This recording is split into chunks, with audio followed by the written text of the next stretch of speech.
Morning, ladies and gentlemen.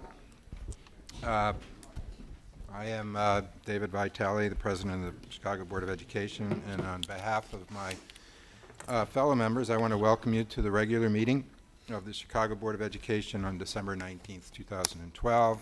We are holding this month's meeting at the Board Chambers, 125 South Clark, and expect to be back in the Board Chambers for our next regular meeting on January 23rd. I would like to first thank the string orchestra from Smyser Elementary School for their performance this morning. The string orchestra is comprised of 7th and 8th grade students and was directed by music teacher Dan Saliers. And Dan, thank you very, very much for serenading us at the start of our meeting. Our pleasure. Thanks for the experience. Great. You want to tell it?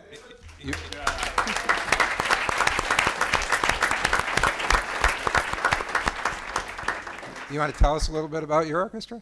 Well, we meet twice a week during the school day. We rehearse in the auditorium, and the kids work really hard at home every single evening. They practice, we prepare our music, and I just couldn't be prouder of them. Well, thank you very much, and thank all of you for coming down and serenading us this morning. We really appreciate it, and you started our day off on a very good foot. So thank you very, very much. Before we move into the meeting this morning, I would like to ask us to take a moment of silence in respect for those who got killed in the tragedy in Connecticut. And also to ask us to reflect on our own personal responsibility to do everything we can in our power to prevent violence in our communities here in Chicago. So if you will, give us a minute, please.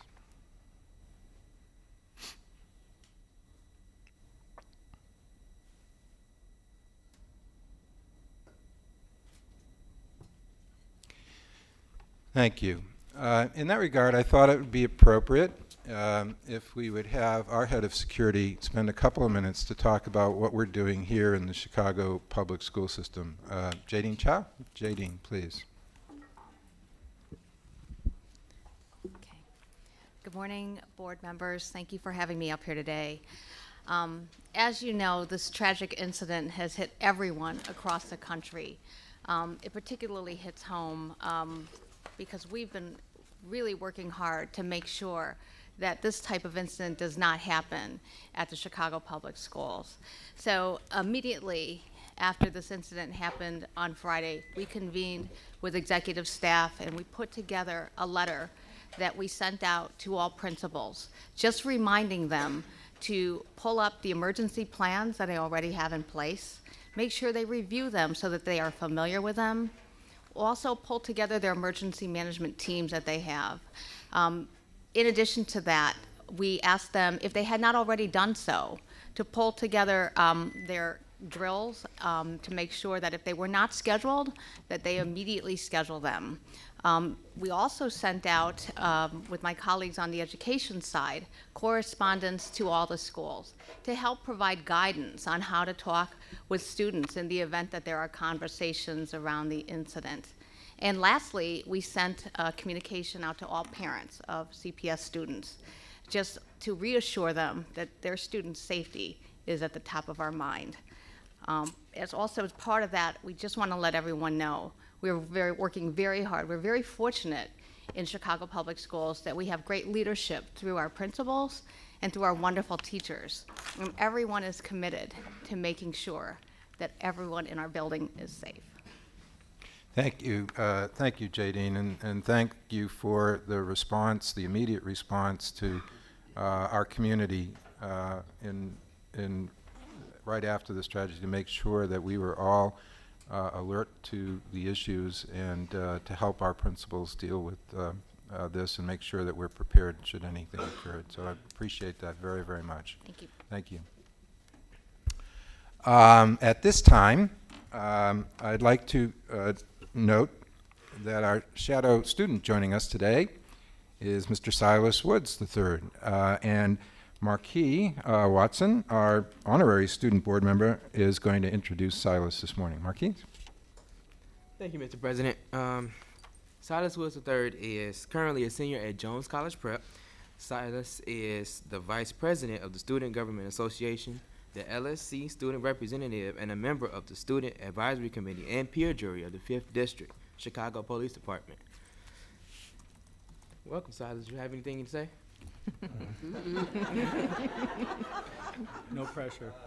Well, thank you, Marquise. I want to thank you just for so warmly and welcoming me and inviting me here.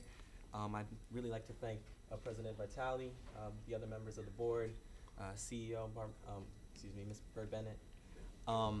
This is a great opportunity for students to come and represent, and I'm really thankful to get this opportunity. I'd also like to thank Dr. Powers of Jones College Prep, my principal, for his support.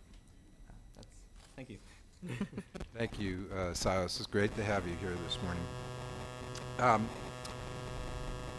We are, as you can observe, we are also joined by Robert Vega, a music teacher from Rauner College Prep, a campus of Noble Street Charter School. Mr. Vega was recently recognized by People magazine for his outstanding work as a band director and is one of 5 Teachers of the Year who was featured in the October 12th issue of People magazine. So this is our opportunity to congratulate Mr. Vega. And as you can see, he leads a jazz band as an after-school enrichment activity. And I'm delighted that his student band is also here and will be performing with us this morning. Robert, would you like to say a few words? Where are you?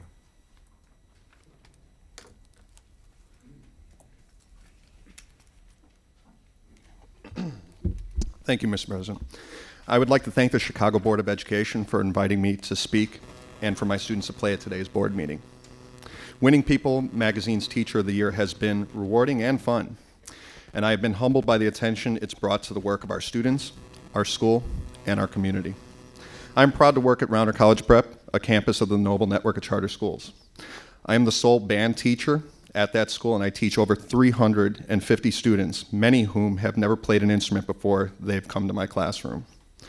Over their high school career, they become musicians and the disciplined scholars that you see today. I am proud of their accomplishments and lucky that I get to come to work to see these young people every day. Noble operates the highest performing non-selective high schools in the city and has created an atmosphere that is rewarding for teachers and pushes students to be their best. I grew up in Humboldt Park. I know the pressures that face our students, most of whom live on the west side of the city. Rauner College Prep provides a safe, supportive environment where students can focus on their learning. It is through the support of the team at Noble that I'm able to provide the opportunity for my students to explore music, which helps teach them discipline and dedication necessary to be successful in their academics, enrichment programs, and community service. We could not do any of this without the support we receive from the Chicago Board of Education. Thank you for your support of Noble and our program, and for all that you do on behalf of the students and teachers in the city of Chicago. Thank you. Thank you, Robert. You know, you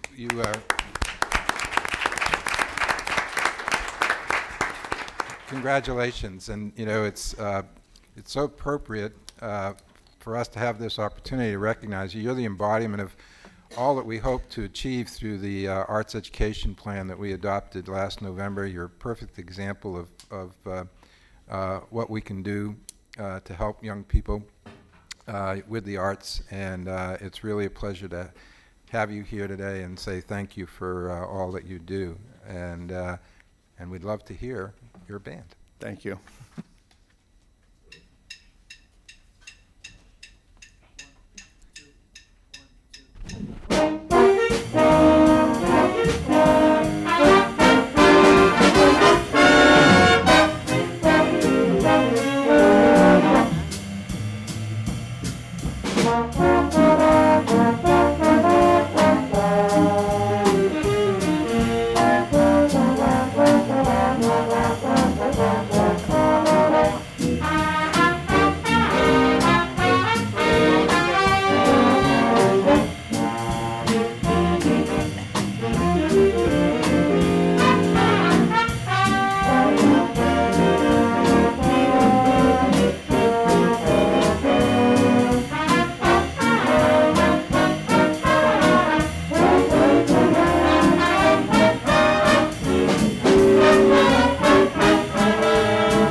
you very much. Thank you for pepping up our meeting this morning. It was really terrific. It's my pleasure.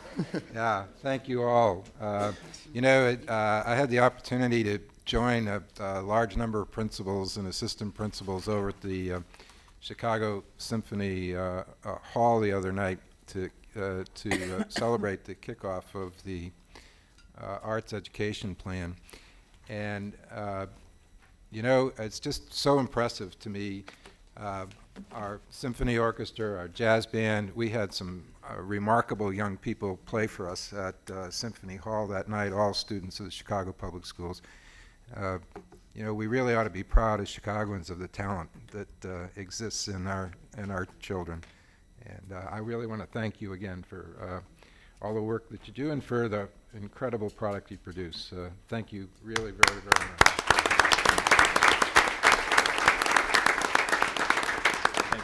Thank you. Okay. We actually have some special visitors with us here today that I'd just like to introduce and welcome them. They come from Hiroshima, Japan. Mr. Yoshinori Tatsukami and Mr. Katsuhiro Ishii. They're from Hiroshima Prefectural Saijo Agricultural High School. And they're joined by Bill Hook from our high school. And as you know, Chicago High School for Agricultural Sciences engaged students in student exchanges and partnerships with agricultural high schools in South Korea, Poland, and Senegal, and are planning an exchange with Japan this school year. So welcome, and we appreciate your joining us today. And Bill, thanks for bringing them down. It's good to see you. Mr. Chairman, just point of privilege. I just need to say to Mr. Hooks, go Cyclones. As the proud parent of 2 graduates of the Chicago High School for Agricultural Science. All right. Very good.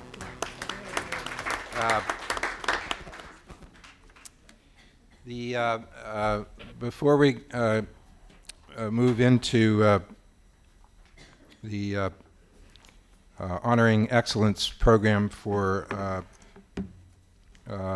at our school level, I want to start by honoring the excellence of one of our board members, Rod Sierra, who is serving as in his last board meeting today.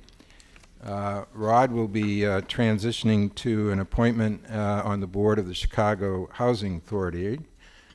Their gain, our loss.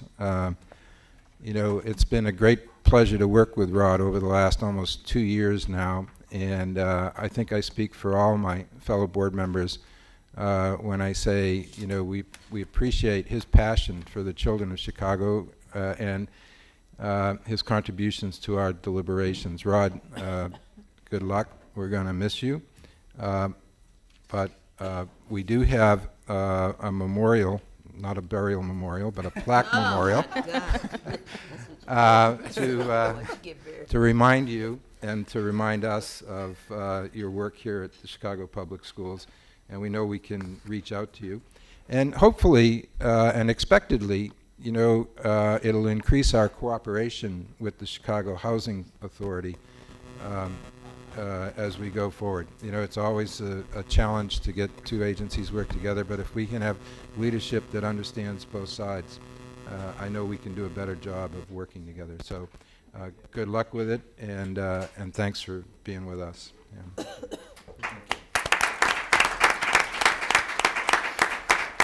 Yeah. I'll look forward to introducing to you our Rod's replacement, Dr. Carlos Escueta, as our newest board member. For those of you who've been around CPS for a while, you'll know Carlos. He's served the students of the Chicago Public Schools for over 30 years as a teacher, a principal, and an administrator. And he'll be a great voice for them and for Chicago's communities on the board. He currently serves as the Distinguished Professor of Practice and Educational Leadership at National Louis University. And previous to that role, he supported 36 schools in his role as interim chief of the Midway Network. He was the founding principal of John Spry Elementary Community School in the Little Village community.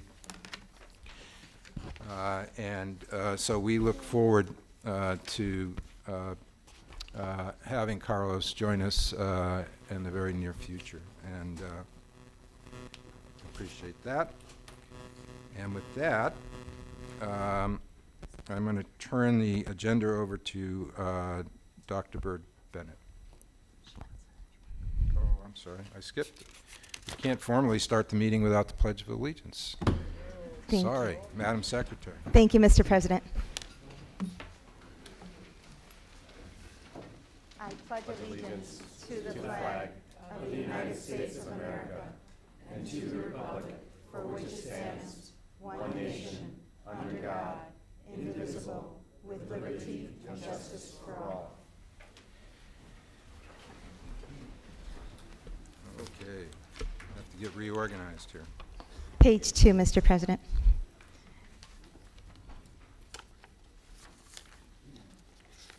For the roll call. Yes, okay. Thank you. Madam Secretary, the regular meeting of Wednesday, December 19th, 2012 is hereby called to order. Please call the roll. Thank you, Mr. President. Dr. Hines? Yes. Vice President Reese? Yes. Ms. Pritzker? Yes. Mr. Sierra? Here for a few more hours. Ms. Sapp? Here. President Vitale? Here. 6 members present. There is a quorum. I would also like to recognize Dr. Barbara Bird Bennett, our Chief Executive Officer, James Bebley, our General Counsel, Silas Woods III, our shadow student this month, and Marquise Watson, our honorary student board member. Thank you. Thank you, Madam Secretary. I will now turn the meeting over to Dr. Bird Bennett for her comments and report. Thank you very much, Mr. President, members of the Board of Education. On a more somber note at this time, I would like to take this opportunity for a moment of silence in the memory of one of our greatest advocates for Chicago's children, the Reverend Dr. Lewis Flowers. I know that everyone at Chicago schools would like to extend their deepest condolences to Reverend Flowers' family and to the Austin community. Reverend Flowers, I understand, believed in the children of Chicago and used every day that he had to help fight for their futures. And as a tireless and passionate advocate for the children of Chicago, the Reverend served as a role model, a mentor, and a beacon of hope for the generations of young people. His loss will be felt throughout our entire school community, and our thoughts and prayers are with him and his loved ones at this time. If we might have a moment of silence.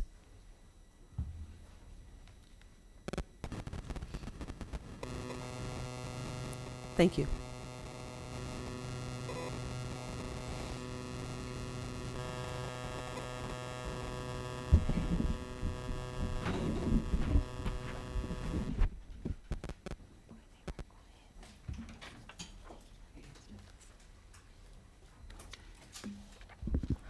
Good morning. Before I begin my report, I'd like to take a brief moment to address the board with a story that appeared in the newspaper this morning that I feel the need to address. I want to make it very clear to this Board of Education, because I have spoken to each of you individually and on the telephone, email, etc., about, and have been very public about the process of our school deliberations around consolidation and utilization. I need to reiterate to this board that there is no list of schools to be closed. I don't care what is being floated around, and I'm not sure what is being floated around and what has been floated around in the past, but we are living in the present and today. And as the current CEO of this school district, I will make and I will own all of the decisions around how we need to approach the process of school consolidation utilization. Whatever my predecessors may have proposed, whatever has been floated, does not reflect what I endorse or I support. Let me reiterate my vision, as I have shared with you and as I have shared very, very publicly, and I've directed my staff members who are here today, in the process and the position that I take and the way in which we will be moving forward with this work. First, we started a process by focusing only on those schools that are underutilized. Academic performance is not on the table at this time. We have taken the academic performance out of the equation, and that has appeared in all of the guidelines for which we had tremendous input from community. Why? Why did we take academic performance out? Because right now, first and foremost, we need to address our utilization crisis. Nearly 140 of our schools are half empty. We simply have, and I reiterate, too few students, too many seats. Second, I've made it very, very clear, and I've demanded that we have a rigorous engagement plan. We wanted our community engaged at the front end of the process. Therefore, whatever plans have been floated are nullified. Until the engagement process is completed, until the commission finalizes its work by gathering information and recommendations from community, there will be no list. I want to rephrase this in another way because apparently sometimes your voice is not heard. There is currently no list of schools. Based on the commission's recommendations, I will bring forth to this board recommendations. It will not occur until after the community has given their input. I look forward to receiving the recommendations from the Commission on School Utilization, and again, those recommendations will be critical in informing me and members of my team about the decisions and recommendations we will make to this board. At the Chicago Public Schools, as we work through our strategic plan, which will be presented to the board, we are committed to several things, but one is very, very primary to me, very personal, and very much who I am as a professional. We are committed to providing every single community in our city access to a rigorous curriculum which will prepare our children for success. I believe, and I believe everybody here understands that we must hold high expectations for all of our students. And this is why our strategy is very comprehensive around the notion of quality school. We're expanding our IB schools. We're expanding our STEM schools. We are opening quality charter schools. We're expanding our CTE seats. We've created 5 new early college STEM programs to provide those opportunities for our students that are focused on a rich technology-based program. Next year, we open 6 new wall-to-wall IB schools: Senn High School, Back of the Yards, Roberto Clemente Community Academy, Hyde Park Career Academy in Woodland, Taft High School, and Lincoln Park High. We're launching an additional 5 new IBM programs at Kennedy, Skirts, and I said that wrong, Farragut, Bronzeville, and Juarez High. In further response to the demand for high-quality school options from our parents, on June 29th, the district put forth a request for proposals for quality schools. We received proposals for charter, contract, alternative, or what I prefer to call option schools, to provide options for our young people who have not been successful in our system, and the expansion of our existing charter schools through the addition of grades. All operators were required to demonstrate a strong track record of driving significant academic gains with their student populations. They needed to include students with disabilities, students for whom English is not the primary language, students residing in temporary housing, and student populations who require and are entitled to free and reduced lunch. Based on the strong responses received for the call for quality schools, we are recommending the authorization of 4 new charter schools, 1 alternative school, and 1 contract charter conversion. The process and these decisions have been in place, and we will not disrupt those. Additionally, we're recommending 3 current district schools receive approval to expand additional grades. We're also recommending the denial of new charter school applications that do not satisfy our process and our standards. While these proposed high-quality schools do not have locations at this time, the district will ensure that they locate in areas that are experiencing overcrowding and locations that are deemed the most needy. Finally, we're implementing a new selective enrollment program at South Shore International College Preparatory High, thereby creating an estimated 120 high-quality seats at that school, and the addition of 2 new CTE programs at Jones College Prep. We will work with our neighborhood schools to develop high-quality options that support neighborhood school efforts. I'm confident that these additions will further our district goal of providing every student and every family access to high-quality schools that meet the unique academic challenges and goals. With the addition of these schools and these programs, we continue to expand the pockets of excellence that exist throughout Chicago. And I remain, and I will state this again, agnostic to the type, but I am very committed to the quality. What I care about is the quality, and ensure that each child in each classroom, each day, has access to that high quality. I'd like to pause for this moment and introduce Carly Bolger, our CPS Executive Director of New Schools, and she will provide you further detailed presentation on our process and the recommendations.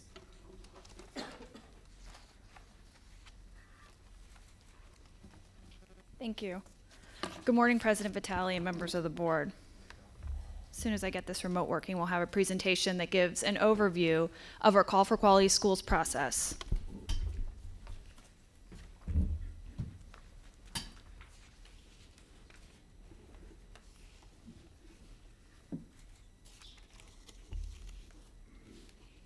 Here we go. So this morning, as I mentioned, I'd like to give an overview of the process we used to receive and review applications to open new schools in CPS.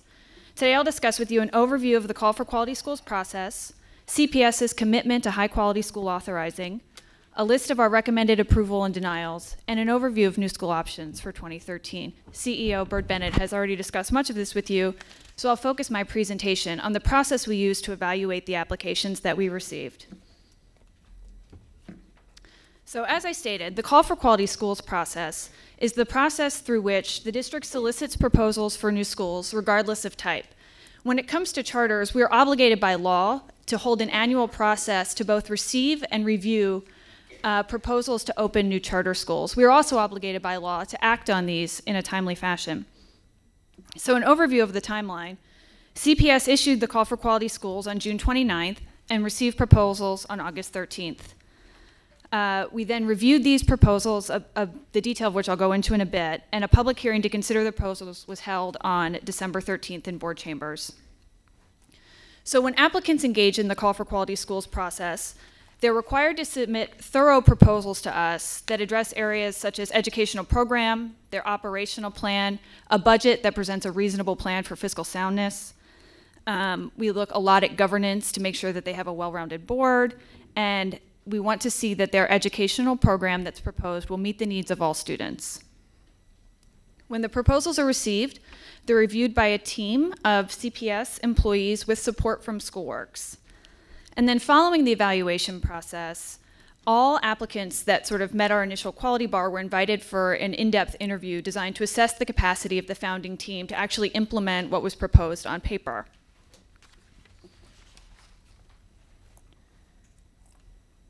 CPS has over 15 years of authorizing experience. And in this year's process, much like in processes past, we continued to build upon our experience and take into consideration lessons learned in previous authorization rounds. We've been recognized as a leader by the National Association for Charter School Authorizing, which is sort of a best practice group, for many of our authorization practices. We've been selected as a model site for their project management replication and closure project. Additionally, this fall, I participated in their Authorizer Leadership Institute to continue to develop our authorizer practices and to bring that here to CPS and ensure that they're implemented with fidelity. When we're continuing to refine our authorization process, we have looked to align it with the stated national best practices and standards. And as it stands now, every element of our authorization process is in alignment with those stated best practices and standards. And what those standards and practices are designed to do is ensure that what we're authorizing is of high quality. So it gives us, in addition to examining the track record, it gives us a framework for which to evaluate the proposals. We went further to include additional research-based criteria. So when developing our evaluation standards, we looked for proposals that would include these demonstrated 5 principles that are correlated with high performance in schools. They include a proposal that provides teachers with formal or informal feedback on a frequent basis. It includes plans for data-driven instruction. We look for a school day that has in it time for high-dosage tutoring. We look for increased instructional time. And we look for a program that presents high academic achievement standards and expectations for its students. Through that process, we came to the following recommendations. As Dr. Bird-Bennett has already stated, our evaluation panel recommended the approval of district expansions for Disney 2, Marine Math and Science, and Rickover Naval Academy. They recommended the approval of 4 new charter schools: Chicago Collegiate Charter School, Foundations College Prep, Intrinsic Charter School, and Orange Charter School. They also recommended the approval of a conversion of a current contract school, Fraser Preparatory Academy, to charter status. Finally, the approval of Camelot, which is a contract school to serve our out-of-school youth. We also recommended the denial of several proposals that failed to meet our quality standards. They were Basis Chicago Charter School, Horizon Science Academy, which proposed 2 campuses, Alcanzar Charter School, Pathways, and Pivot.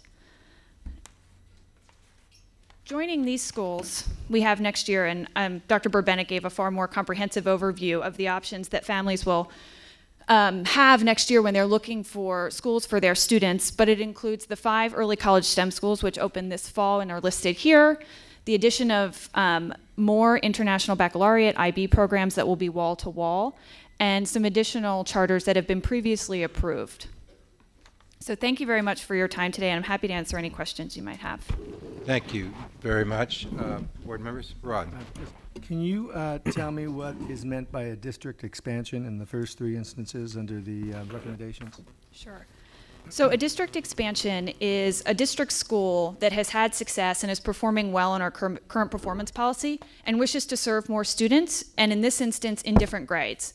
So Marine Math and Science Academy currently operates a high school 9 to 12, and they want to start that program in grades 7 and 8.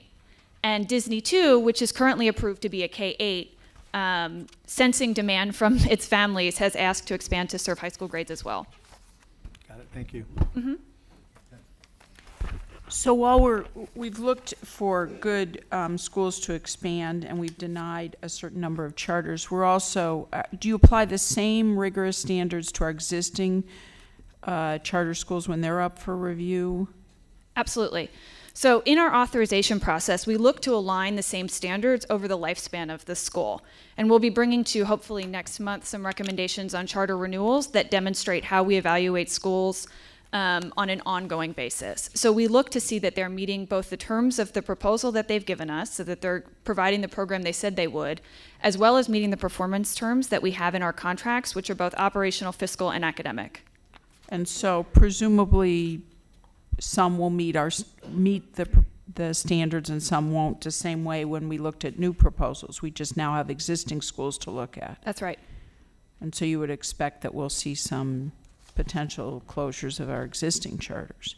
Yes, I think in our current charter sector, we have some examples of excellence, and then we have some charters that aren't doing what they said they were going to do and aren't meeting our standards.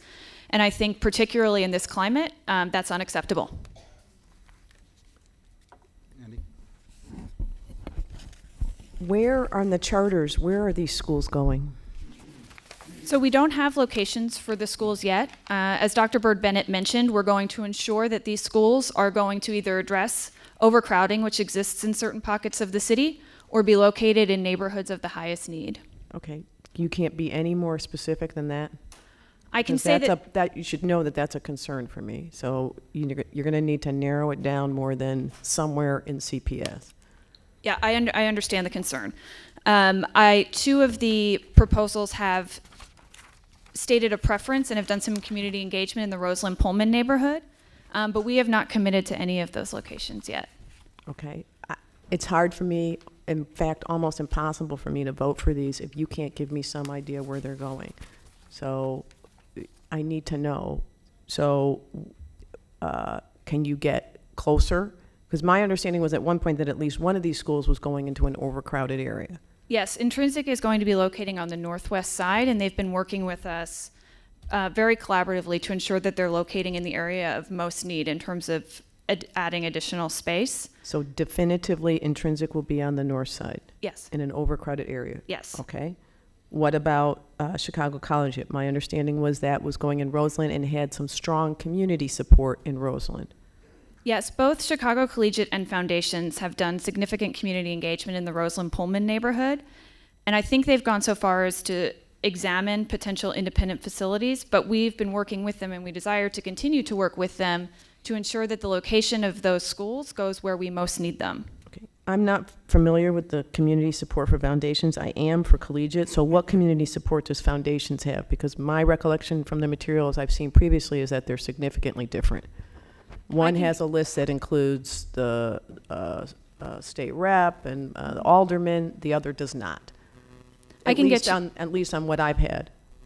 I'll get you the specifics of the letters of support that Foundations has received. I don't have them with me. Okay, you'll need to get them to me before we vote on this, because unless I have it, I don't think I can support it. What about, so Foundations and Chicago Collegiate are going into Roseland? That's what they've requested. Okay, and what they've requested, what does that mean we're going to do? Are they or are they not going to go into Roseland? It's hard for me in the environment in which we are currently in which we are assessing utilization, to a vote on a charter that you're standing telling me it will go somewhere. Mm-hmm. So I need to know, and it can't be that we don't have a view. So I would turn, I think, to some of my colleagues. I ran the authorization process, and I've been working to ensure that I provide support. How do we approve them? How can we approve them if we don't know whether we need them? So we're approving them on the grounds of they're meeting our quality standards, and I think we've stated a commitment to ensure that they're going into areas where we need, either areas of overcrowding or areas of the highest need in terms of quality options. Okay, so that would mean you have some idea where they're going to go. So they have we've been working with them to identify sites. The two that you mentioned, Chicago Collegiate and Foundations, have identified a preference for Roseland Pullman. I don't know that we're at the point that that we're approving that location. Okay, then it's hard to ask me, as I sit on the board, to vote to approve this school when we, CPS, can't say where it's going while we are conducting a review of utilization. So in other words, if you say to me, Chicago Collegiate has the backing of a particular community and that's where we're going to put it, unless we absolutely can't find a place for it, then that's a different thing than saying Chicago Collegiate wants to go to Roseland. Maybe they will, maybe they won't, maybe we need it there, maybe we don't. How am I supposed to vote?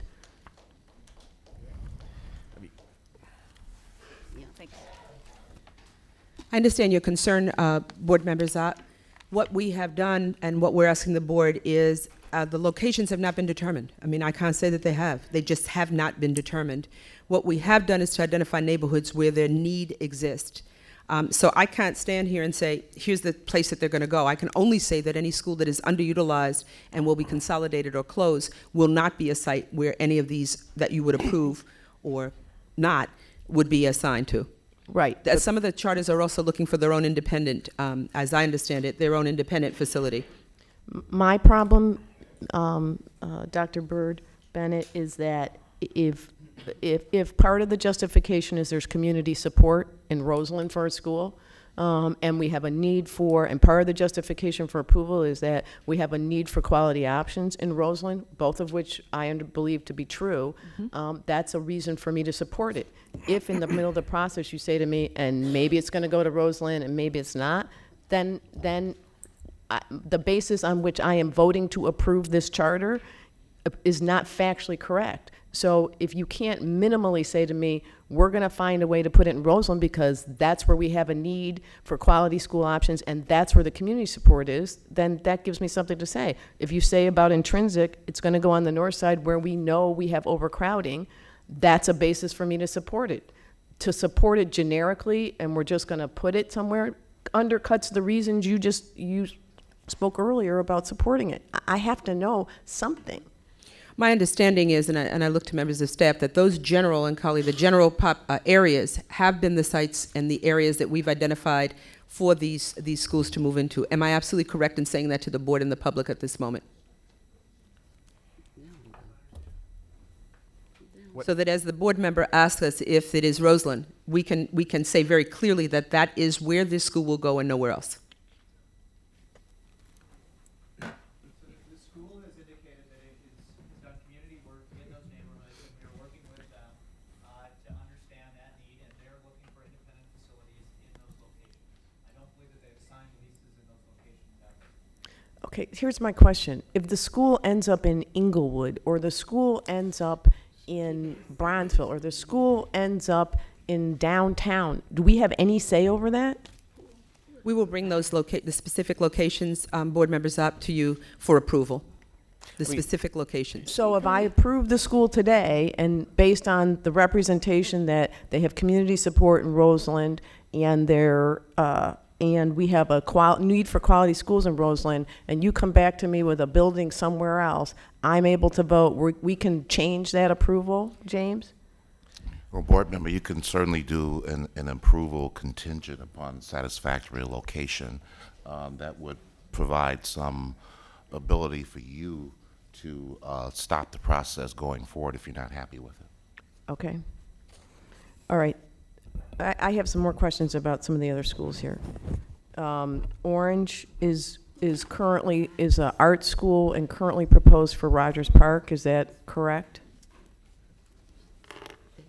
Yes, that's the neighborhood that they've identified in their proposal, but we don't have a facility identified. Okay. And you said you would get me the community support for foundations, Yes. correct? Yes. Okay. Lastly, you both, Dr. Byrd Bennett, and you mentioned the track record of success. Have all of these operators run charter schools before? And and that's the basis of the track record for success? If the answer is yes, that's yes. If not, then you need to tell me what you're basing your track record of success on. So they have not all opened and operated charter schools before, though we certainly have a desire to support CMOs who are coming in with that specific experience. What we looked for was experience of the founding members to drive student achievement. So there are teams of successful teachers, educators, people who have run nonprofits. Okay, slow down. I need you to get to the list and be more specific, okay? So, not generically. So, let's talk about Chicago Collegiate. Is that an experienced operator or no? So the founder of Chicago Collegiate has run a KIPP school before and is part of the Building Excellent Schools Network, which is an organization that supports founders of charter schools to develop and open their design school. Okay. Foundations? Foundations is being founded by somebody with business experience first, but also charter school teaching experience in urban areas. Okay, but is there anybody involved who's actually run a charter school? No. Okay. Orange? Orange is being founded by the proposed board president, has over 20 years in educational experience and is the leader of a nonprofit. And they've also enlisted help from the executive director who facilitated the opening of one of the University of Chicago charter schools, and he'll be on board in an advisory and support capacity to ensure the successful opening. So they have an advisor who's been participating in running charter schools, but no one actually, no one on staff or engaged? It's my understanding he'll be on staff. Okay, I thought you said he's going to be an advisor. Currently advising. Okay, all right. Who would I find? Intrinsic? The founder of Intrinsic is a former network chief at CPS and is at oversight for numerous schools. And has not run a charter, That's right. And the former chief Intrinsic, what did he do at CPS? She was the head of the AMPS network and of the Pershing network. Okay. All right, thank you. Thank you. I think I have to echo everything that Andy just said, and frankly, I would like to, going forward, if we're going to do these approvals, they have to be site-specific, especially given the exercise we're going through. You can't ask us to approve something and not know where it's going to go. I don't have to have an address, but I've got to have a neighborhood, I've got to have a community where we know where these things are going forward, so we're not making, in essence, an uninformed decision.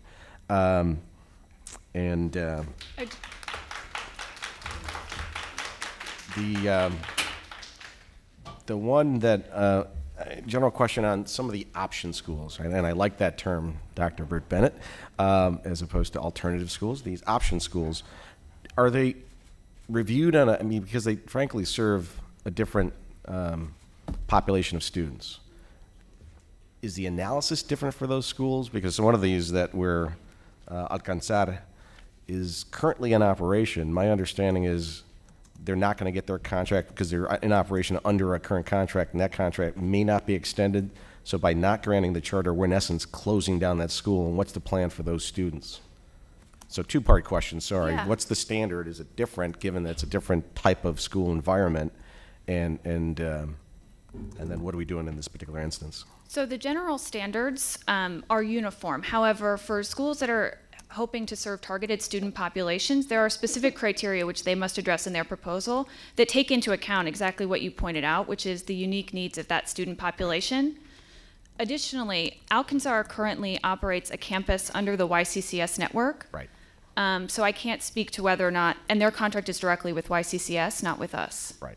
So I can't speak to the future of that. So, but we're aware that the contract is, they've been informed that it's not going to be renewed, thus they're relying on this charter. So what happens to those students if we take this action today? Which again is, to me, that's part of my analysis on whether I vote, because I know, am I putting these students on the street? And frankly, this is an option school, and thus they don't have any other options.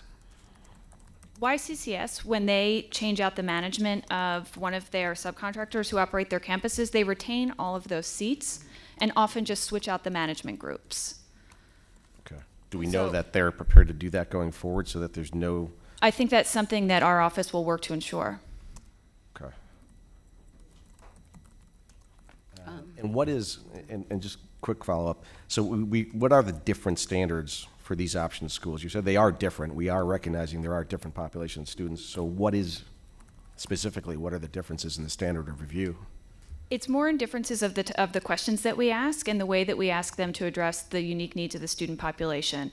So without, unfortunately, I think Jen Vitus's team could respond to this a little bit better than I, because it's her area of expertise. Mm-hmm. But we look to address how they will actually enroll students, what they're going to do to be preparing them to transition out of that setting, either into post-secondary education or into a career. We'll also look to see that there are wraparound services provided for the social and emotional health needs of those students. So because they're being denied, we can assume that they didn't meet whatever our criterion was. We also evaluate them on the standard operational and governance. Okay. It would also help, I mean, going forward, just to have more of some snapshot of your analysis, so we can better understand the process, the standards in which they've been, we're comparing them against. Yep, I can provide and where that they're to you. deficient in terms of our basis of denial or approval. One of the things, because you've both just gotten here, and I've spent the past year looking at the alternative schools, there's really little or nothing in place that determines how these schools operate. That has been my experience in visiting them for the past year and getting reports on them. I think that is something that needs to be done because there's such a need for them. And many of the things that I just heard you say, that's definitely not happening. It's definitely not happening. Many of the kids, when they're put out of the high schools, we got 60,000 strong that are dropouts. And they are caught in between the systems. And so when I met with the alternative schools, they're not even working together. There's not an umbrella for them. And so you got your job cut out with them. And definitely, we as a board will be looking at that. We can't have 60,000 kids on the street in between, and then schools just operating like they want to operate. You're correct, Board Member Hines. Dr. Hines, one of the things that I've shared with the board is the concern over the 60,000 children who are simply lost to our system, the need for additional option schools, which are different than the traditional schools that provide the kind of wraparound services, the kind of connectivity to secondary, post-secondary learning, or work opportunities is critical in our community. And you are absolutely correct, given that I have just arrived, and Carly, I think you were here a little before the need is more overwhelming and greater than I suspect that even the board members, other board members understand. Having been in the trenches, I'm sure you're aware of that. We have to address that population, so we will be bringing criteria and greater in-depth service provisions for those students. I'm really concerned about accountability for those schools. There's some great schools out there, but everybody's doing their own thing. Correct. Especially in that analysis, what Andy pointed to is that in some of those areas, like, for example, Roseland, I know that, frankly, that's an area where we probably have excess capacity, and yet, but need for high-quality schools at the same time.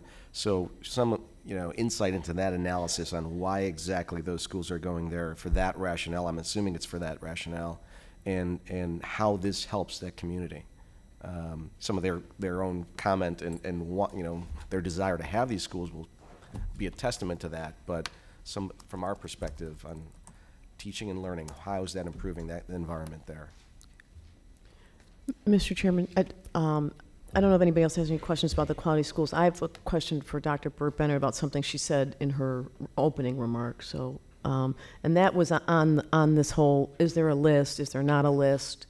Because I think we're getting caught up in some semantics, and it's important to me that we clarify how we're going forward.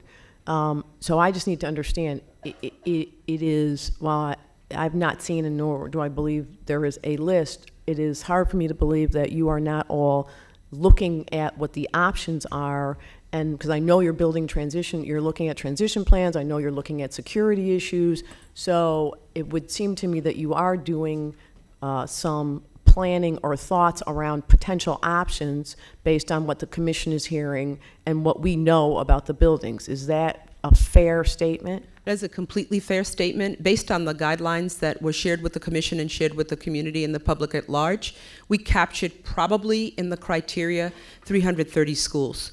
And based on and from the work of the commission, that those 330 schools will become a much more narrow pool as the commission's recommendations come forth. In addition to the broad commission work, we have and will begin deeper grassroots community meetings through the months of January and February, which gets us even into a deeper dive in those schools. We've met with members as recently as yesterday of the faith-based community. Some of our CBOs will be reaching out to the LSC to assist us with that as well immediately after the holiday. So just two other recommendations, Dr. Burt-Bennett. First, before your tenure, both at CPS and certainly in this role, we have a number of community groups, including the Bronzeville Chicago Community Action Council, that prepared suggested school plans.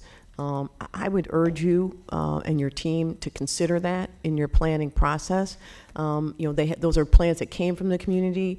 They weren't based on utilization alone, but since we're going through this process where we have community groups that have engaged in the effort, it would strike me worth our time to look at those plans and see if we can align with them since they already have community support. And part of the conversation we have with the community should be about those plans. And that gets to my second recommendation, which I've already made to you, but I will make again. And that is that I think at some point we have to get to some kind of, we have to give the community some options so they know what they're, to generically go, here's 300 potential schools that could get closed, even if we narrow that down to some smaller pie of 150, that's hard to respond to. Maybe your school's in, maybe it's not. And so I think at some point we need to get closer to, here are some choices that we are considering. How do you feel about that? How does that impact you? How does that impact the community? Is there something we're missing? Is there a school population, as we just heard earlier, that has a high level of special education students? Whatever, but we can't. It's hard to do that when you're looking at the whole pie. And at some point, CPS has to have a view. And we need to share my view. My perspective is we ought to be sharing that view with the public and allowing them to provide some fair commentary to where we're headed. Thank you.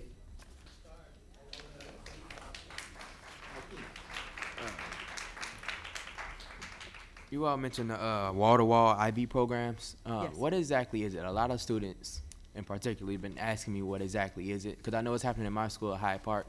And I don't know how to exactly explain exactly what it is. Got it. I'll get you all of the information on it, but on the thumbnail, what Wall to Wall IB is to provide a very rigorous curriculum that provides children with varying options, so that I may be on a track that includes a focus in the arts, or I may be on a track that includes, so that gives you the opportunity to stay at a high rigorous curriculum, but also pursue the track that is of interest for you and convenient for the young person. Okay, thank you. I would like to add also, before we close out this portion of what I bring before you, is that next month we will bring, and I think, Carla, you may have said it, but next month I will be bringing for your consideration as well recommendations to close charter schools. There are several charter schools that are not performing the way in which we think they should. They're not servicing our children in the way in which we think they should, and we would be bringing those recommendations to you as well. Are there any other questions on this subject for Dr. Bennett or Carla? Thank you. Thank you, Carla. At this time, the board's current policy on minority and women business enterprise for goods and service will sunset at the end of this month. The district has been working on developing a new policy to ensure our continued support of the Chicago's minority and women-owned businesses, but we will not be ready to submit a new policy to the board for approval until the spring of this year. Therefore, we're proposing that the board enact an extension of our current policy through June 30th, 2013. And I'd like to introduce Opal Walls from the Office of Business Diversity so that she might further outline what we currently do in MWBE to encourage and monitor participation and to ensure that we are meeting the established